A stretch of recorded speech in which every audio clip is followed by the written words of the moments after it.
Hey Ben, have you been watching Dallas? Yeah, dude. Yeah.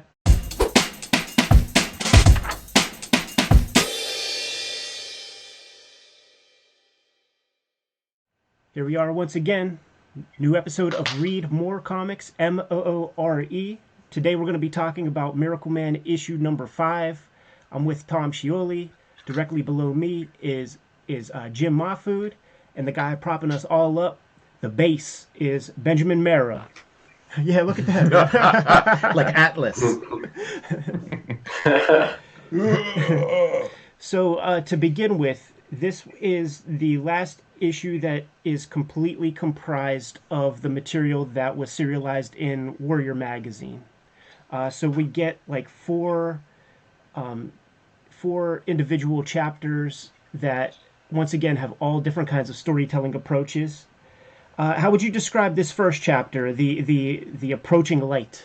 Yeah, it's like the calm before the storm. And this is kind of like a trope that you'd see in like a Jim Starlin comic or Chris Claremont or something, where it's like there's about to be a huge battle, so we're gonna like check in with the characters and have some quiet moments and have them sort of, the tension before it happens.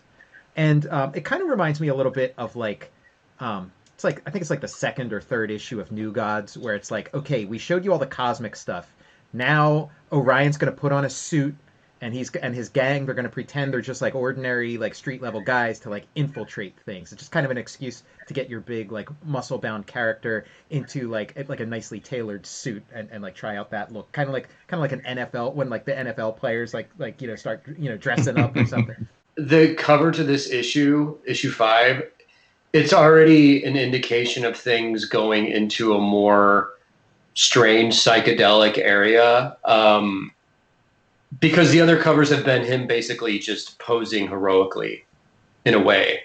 This one is a more dreamlike, crazy, psychedelic shot, strange pose. Yeah, he's turning inward. Yeah. I also think that it really feels like at this point, Moore is really dialing back the pace of the comic to like the issues leading up to this. It just feels like this really frenetic energy. Like every single page is just so much information, and he's getting so much storytelling out of every single chapter. It's like a lot to sort of process, and then at this point, it really feels like things are kind of like beginning to kind of slow down a little bit. With this sequence, we oscillate page by page. So, like, one page is kind of like from Evelyn Cream's point of view. The next page is like from Dr. Garzunga's point of view. Back and forth, up into the moment where it's very clear to Garzunga that Miracleman is on his way.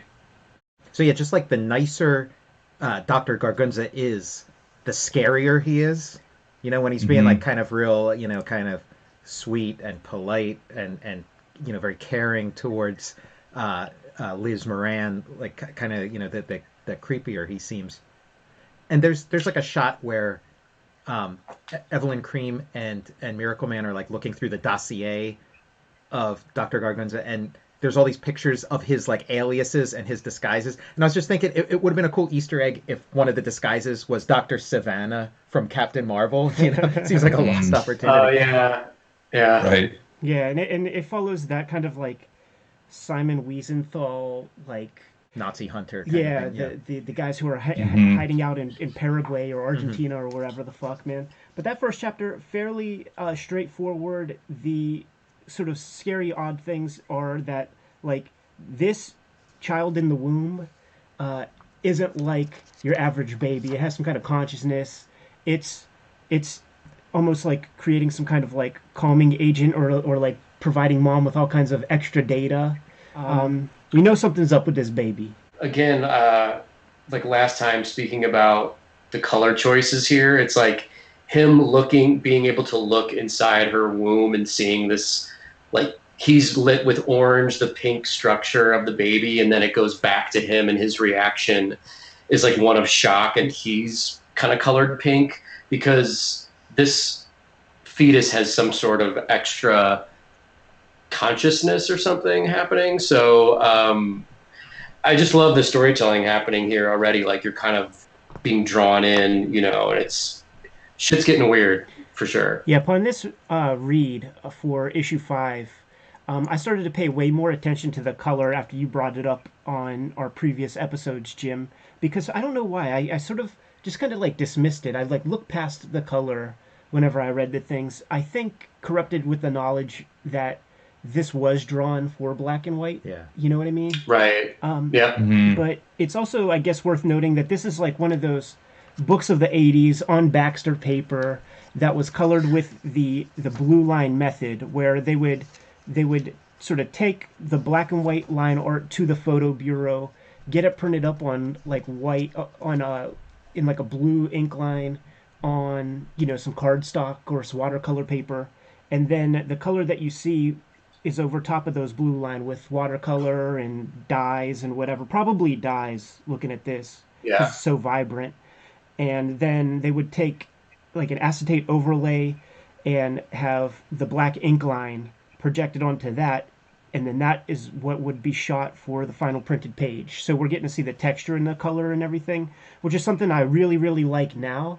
When I was a kid growing up reading this for the first time, fucking hated it. You know, I felt like it was like unfinished. Yeah, I mean, it's like a bleeding edge technology. Like they really were, and it just happens to work really well here. But I've seen the exact same coloring from like the same publisher on different, where it like didn't work at all, or like you'd see it with like Jack Kirby's like Captain Victory. When they started coloring them that way, you'd see like the old process and the new process, and it's like, okay, you guys need some practice on this new process. Yeah. Right. Definitely. And Kirby's work looks better on newsprint Sure. every time anyway. Yeah. So it's certain artists, certain color might work for, but the Baxter paper was a kind of a hit and miss at the same time in the 80s when that debuted. Yeah, it's to me it seemed to work best for comics that were colored this way. Whenever DC would have like Legion of Superheroes, the Keith Giffen stuff, and like Right. some of those other things, I forget what's. Teen Titans. Yeah, sure, and they would use like the 4-color process on the Baxter paper, and those colors were not ready for that colored paper, and it just looks shitty. Yeah. Totally Yeah. crappy. Feels like they never really figured it out completely either. Like it wasn't around long enough. I don't know why they abandoned it. Was it just too expensive, or? I think they tried to hold strong for a long time until Image came through, and they were like, this Mondo and Baxter paper, this ain't the way to go. Glossy with computer coloring, man. Right. Which is what I'm looking at, because I couldn't find my copy of issue 5, so I had to read the Marvel reprints, and I'm looking at them side by side. Ed's got the old ones, I got these new Marvel ones, and the color is garbage. It's so awful. Like it's got on the new ones, it's got no mood. It's not right. And some of the stuff that we read last time, it's like stuff that was scary is not scary at all with these sort of like, you know, sitcom colors.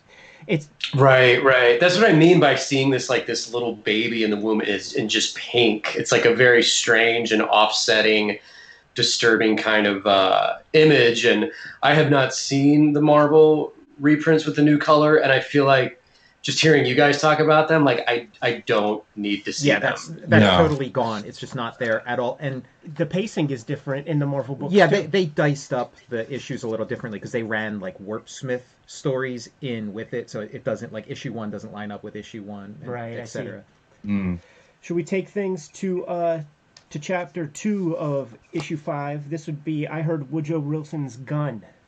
Yeah, this is kind of like a like 100 Years of Solitude, or like a Gabriel Garcia Marquez novel, like which was like Moore probably just read that, and he's like, okay, I'm going to do the comics version of that. If this is the revisionist superhero comic, you got to revise the villain too, and basically up to date. Every fucking comic book villain was like a Snidely Whiplash, Pringles can fucking mustache dude. Who would twirl his mustache and tie a girl to train tracks? You know, that was the typical comic villain. So this chapter is dedicated to Alan Moore, just trying to give some pathos, and we're all the stars of our own movie. So let's get the Dr. Gargunza backstory.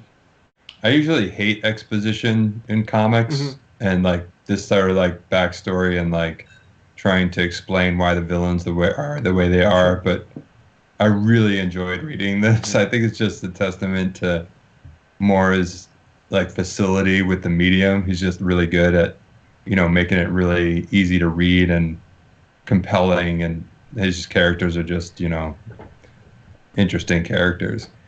Ben, what turns you off about the expository backstory stuff? Like, I feel the same way. I feel the same way about, the superhero origin story also. But Yeah. can you kind of articulate some of your thoughts about the typical expository stuff that kind of turns you off? I mean, it all started when I went to see Kurt Vonnegut speak, and he was just giving like a lecture on writing and his sort of philosophies about writing. And one of the points that he stressed was, don't explain why your villains are bad or why they do evil things. Don't ever have them be like abused as kids, and that's the reason why they're evil now. Like, and that really just resonated with me because I thought that was a really interesting take. I mean, I was, just a teenager when I was hearing this stuff. I carried it with me for a long time, and I think that it just holds true. And it's sort of like what you just said, Ed, about we're all the stars of our own movie. The villain should never really think they're doing villainous things. They're just doing what they want. They're trying to achieve a goal. Something's in the way. They're the hero of their story. But you don't necessarily have to like explain like why they're evil. And I think that Vonnegut cited Shakespeare's Iago as an example of an evil character that you don't really need to know, his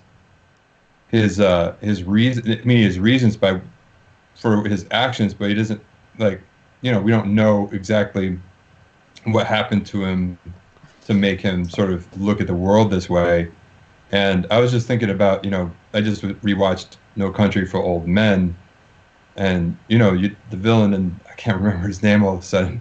The villain in that he's a total mystery, Yeah. And that makes him scarier. Mm-hmm. That makes it. But I mean, you understand why he's doing what he's doing, but you don't need to know necessarily like his entire life to explain why he's doing the things that he does today or during the course of the story. That is. Yeah, he Sure. symbolizes death.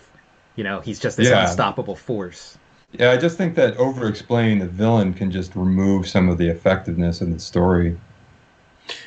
Yeah, this is done so clearly and easily by Alan Moore, though, that it's like, okay, I don't mind getting this backstory, and the storytelling, the drawings involved of him being a kid and working for this gangster and outsmarting the gangster by the time he's like 13 years old. It's done with such a sweet sense of flow that I don't mind getting this exposition, but I understand where you guys are coming from, where it's like, oh, here's the obligatory origin scene of why they went bad, and but again, when it comes to Alan Moore handling these tropes, he just masters it better than most people and makes it enjoyable and enriches the overall product. Yeah, Also within comics too, like you said, it's a trope to like do this sort of thing. So totally. And in Moore's hands, he handles it really well. Sorry, Tom, go ahead. Well, it's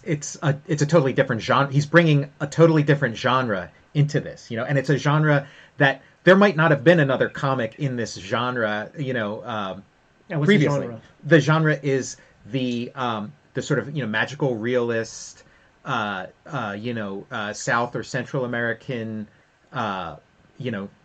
novel story, like this sort of like semi-historical fiction, it like Gabriel Garcia Marquez and like that whole subgenre. It's that's he's bringing that into a superhero comic. It's like, keep them coming, try to bring in a couple more genres. We're on board.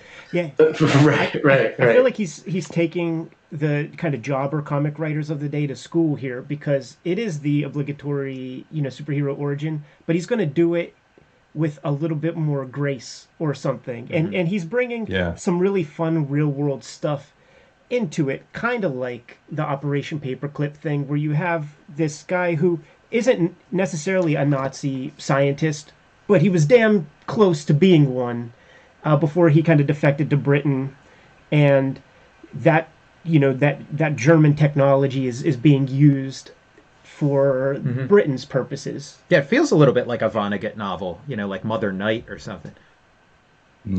When we see the art with some of the luminaries, the historic people who show up on that one page, it reminds me that there was a day before Google image search. So, right. These poor bastards had to go to the library and go look through the history texts and find that one image of Hitler and that one image of Mussolini that we've all seen, so it's that's the one that they would have to draw. Yeah, and that guy Martin Heidegger going like this, that's probably the only photo of him, has him doing this, Right. So that's how he has to draw. Yeah, at least both these guys have mustaches, Heidegger and Hitler, so it's Hitler is sort of a cartoonist dream come true, because it's we all know how to draw him and draw him easily enough that it's conveyed to the audience with one small image, it's Hitler, you get it. Very cool page directly after the Hitler introduction piece, man, where just the composition of that page is incredible, man. When Dr. Gargunza's mother dies, and he says the whole thing about I killed a man when I barely had a man's hair on my nutsack or whatever, and but when mom died, I knew mortality, and just that composition of the whole page is beautiful, man. Really incredible. I love if it counts as panel 3, to the left of panel 3 there's just that small singular image, full body shot of him as a character, just in blue, with his hands up to his face and just in a black void, and then swooping down to that big shot of him with the hat, red colored, and just fantastic flow in this one, man. Really amazing. This chapter has it all, because if this is your magical realism gimmick, Tom, now this is definitely the Lovecraftian portion. Sure, yeah. Where we have to see the things that have never been seen by the human eye, and we have to now launch into the next chapter, Little Piece of Heaven, where we get to go inside that ship and see all the unseeable. Yeah, I'm glad that you shared that thing with us about Alan Moore's pitch, because having read that now, it's he states that okay, in science fiction you can only really ask the audience to suspend disbelief on one thing. So the one thing is going to be this alien that crash landed and had all this crazy technology, and then everything else is going to be built off of that. We're not going to ask you for any other major leaps beyond that. So it kind of helps put this in a really nice context. Definitely. I wanted to ask you guys what your thoughts were on that splash page of, to me, it almost looks like the spaceship image is from a Rick Griffin drawing from Zap Comics or something. It's almost done in this strange kind of stippling drawing style. And then the interiors of the spaceship also are done in, I'm sure Alan Moore's script called for this, or it was just draw this so it doesn't look like anything relatable to comic book language or anything that would exist on Earth. So it's up to the artist to try and figure out how to do this, Really interesting. This is the kind of sequence that I feel you would be amazing at tackling, Mahfood, of just creating this wild stuff, because I look at your art sometimes and I see just interesting shapes, and there's a lot of stuff in those illustrations that it doesn't need to be there in terms of real life, but it adds so much flavor to it. Right. Yeah, I would love to take a crack at something like this, and it's funny, I've heard interviews with artists that had to work with Grant Morrison where they were and then his script called for draw mirror matter or something, these things that it's how do you come up with this shit? Well, I guess it's up to you, the artist, your interpretation of what that is in the form of ink lines on paper. And that's kind of the magic and challenge of collaborative comics, I guess. Yeah, the stippling is a nice touch, and it will be kind of like a foreshadowing to the eventual John Totalbin artwork that we'll see toward the end of the Alan Moore run, where there's so much pointillism, you know, and you just never saw this technique much in standard comics, definitely superhero comics. You never saw it, man. It's like reserved for Renee French and like Drew Friedman. Yeah, he could have totally just done like a Kirby sort of tech thing. I love the design of this, and it is a really good decision for them, the artist, Alan Davis, and maybe it was a more suggestion to use pointillism to really delineate this alien sort of surfaces and like shapes, but it is really effective. So many of the things in this comic are like sort of taking advantage of darkness, hiding things in darkness. This is kind of like hiding things in light,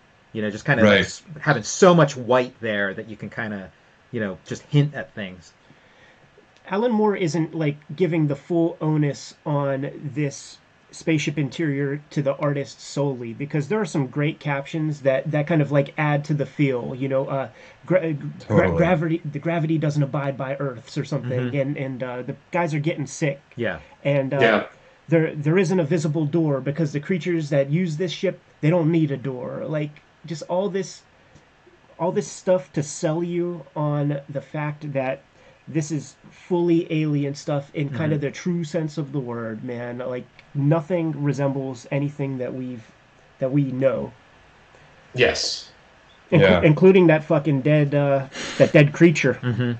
And we saw bits of the dead creature in earlier chapters when we saw that skeleton, and now we get to see what that creature looks like with some skin on it, and it's another kind of like, instead of like a crustacean in the Lovecraftian sense, it's just like this creature made of ink shadow. Yes, like Tom said, it's a lot of it's just kind of hidden in that shadow and that thick black, you know.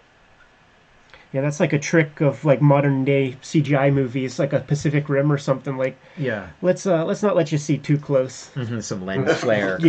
Don't let you get too close of a look at this thing, man. It's tough to do in comics too, because like you have the drawing right there, you can study it for however long you want. Whereas in movies, you know, you can just kind of make things a little bit blurrier or just, you know, edit out of, or just cut out of like whatever scene. Yeah, just lasts like a split second. Right. But with this, you have to like make it indiscernible, you know, with discerning lines and shapes and things like that. So how do you make it, you know, obfuscate that sort of information? But they do it well here. So this is the chapter where we get to see where that cover image comes from, where Dr. Gargunza and his crew, they're kind of leeching this alien technology for themselves. They're figuring out how to create the perfect human. Secretly, he's doing it to his own ends because he wants to kind of create a clone for himself. But we get to see, you know, Sir Dennis, who retired in the first chapter and all that. They're working towards, you know, creating these perfect clones. Gargunza has to try to figure out a way to give these guys, you know, his patients, I guess you would call them, some sort of reason or understanding for why they have the powers they do, and the superhero persona, whatever, or like the superhero persona comes from when he's happens upon, what does he call it? A white children's paper. Yeah, there's like a line in here that I always like regretted that they changed it to Miracleman instead of Marvel Man, because this line would have worked so great, where he's like, I went away and built my Marvel family. You know, he's looking at the Marvel family, the Captain Marvel you know, it's just kind of like something lost in translation. You know, my Miracle family, he calls it. It's like, it doesn't quite work.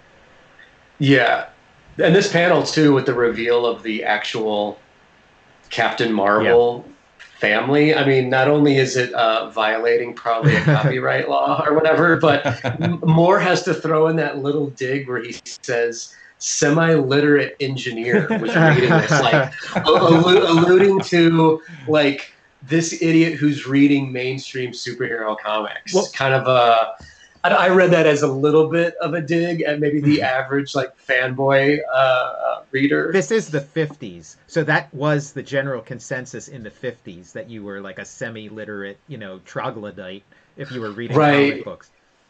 Yeah, that's true. Okay, there's the famous Frederick Wertham quote at the Senate subcommittee where he says something: "If you want to raise a generation that are half canned fodder, then comics are good to read."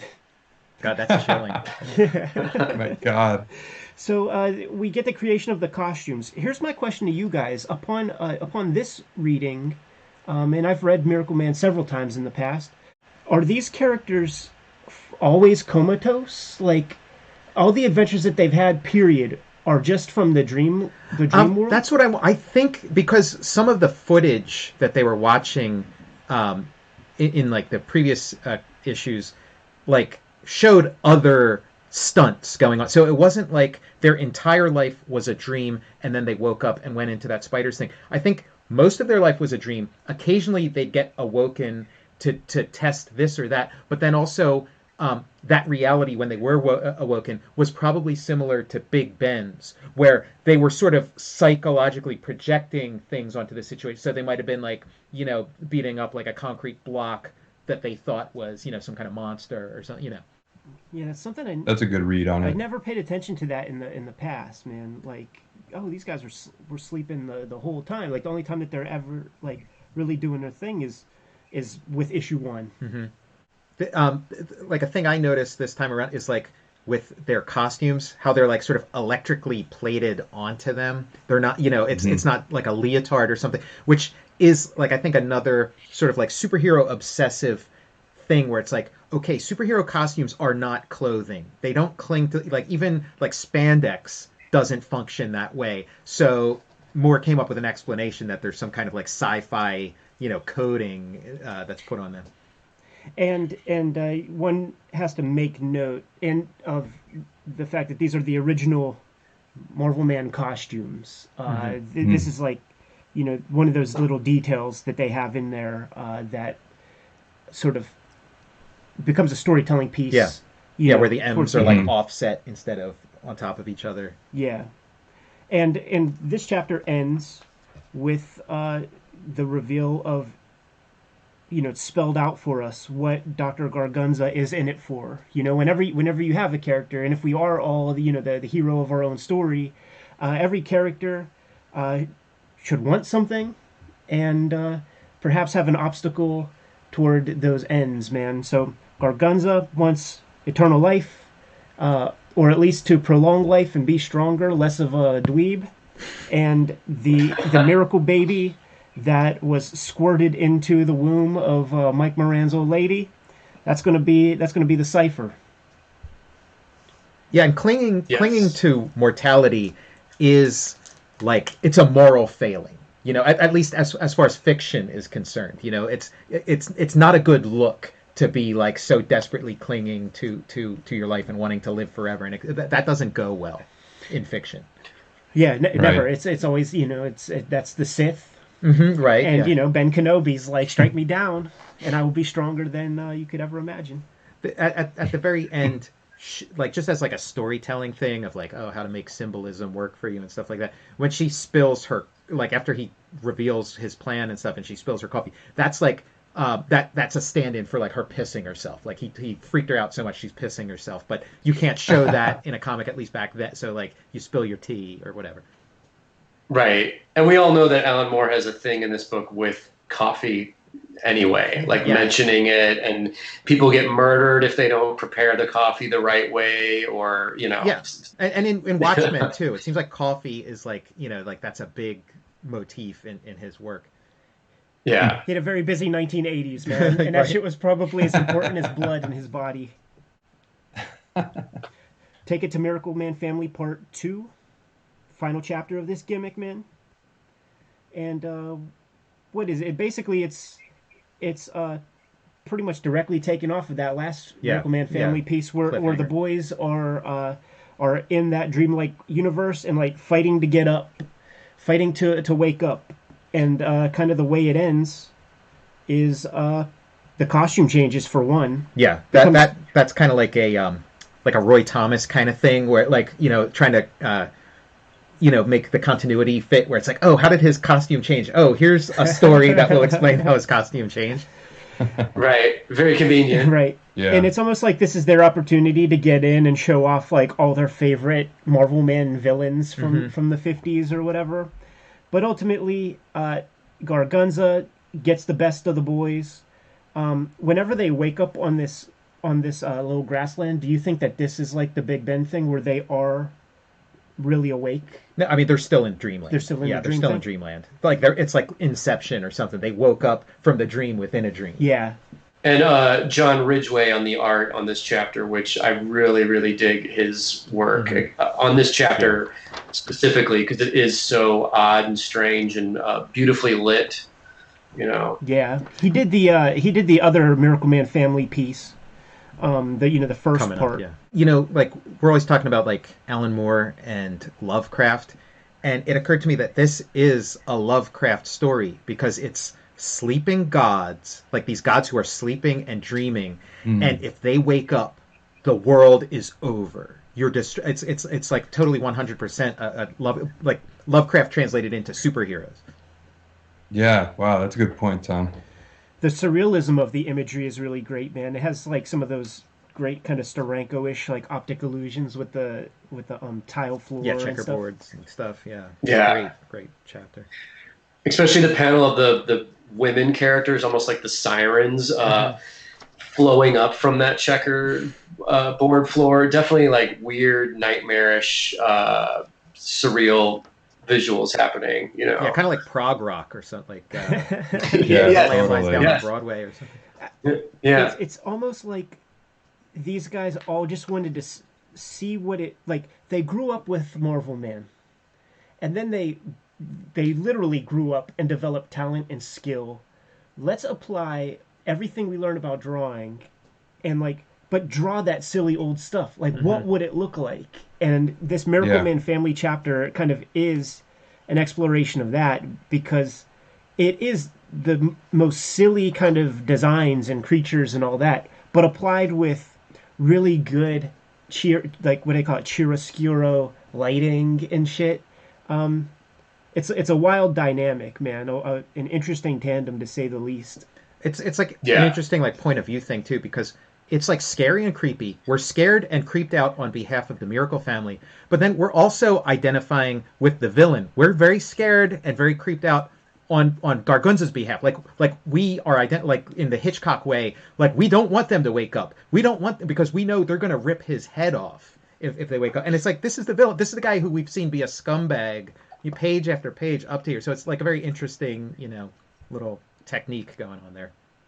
Right. Good job. But you don't want to see his plan interrupted by them waking up. Even though he is the bad guy, you kind of want to see what is going to happen next with him because he has this grand scheme, and them waking up would interrupt that and would kind of interrupt the fun of seeing how is all this crazy shit going to unfold. Yeah, the story tops everything, Yes. Let me ask you guys. It is. Oh, go ahead, Ben. I was just going to say, just to sort of go on with what Tom was saying, so few comics with powerful heroes are able to demonstrate the power of those heroes, and for the reader to really understand how scary these super beings can be. And even in this chapter and in the chapters like it, the most powerful beings are asleep, and yet we're still understanding how strong they are just because of the way people are treating them and how afraid they are. And it's definitely kind of got the Watchmen ending, because it's okay, it worked, we did it, we solved the problem, and then it's what happened to your costume? It's oh, there's a little break in the armor that we know that the pigeons are going to come home to roost. If you guys don't have anything else for this issue, I think that's a good place to wrap it. Sure. Yeah. All right. Kayfabers, subscribe, and follow the YouTube channel. Hit the bell icon. We'll let you know when future episodes of Read More Comics are available. In the meantime, read more comics. Moore. Oh, you know what? Guys, before we get out of here, give plugs. Jim Mahfood, go first, man. Yes, Jim Mahfood on Instagram, Twitter, jimmahfood.com for your merch and original art needs. Ben Mara. Benjamin Mara _ Mara for Instagram, benjaminmara.com for my website, and find all my books on Fantagraphics website and Amazon. Tom, hit him. Tom Sholey, one word, on Twitter. Tom _Sholey on Instagram. Fantastic Four Grand Design will be out the third week of January, and keep your eyes peeled for Jack Kirby, the epic life of the King of Comics, which will be premiering on Free Comic Book Day. And I suggest you guys add yourself to the Cartoonist Kayfabe newsletter. All these links are in the description of the video below. We're out of here.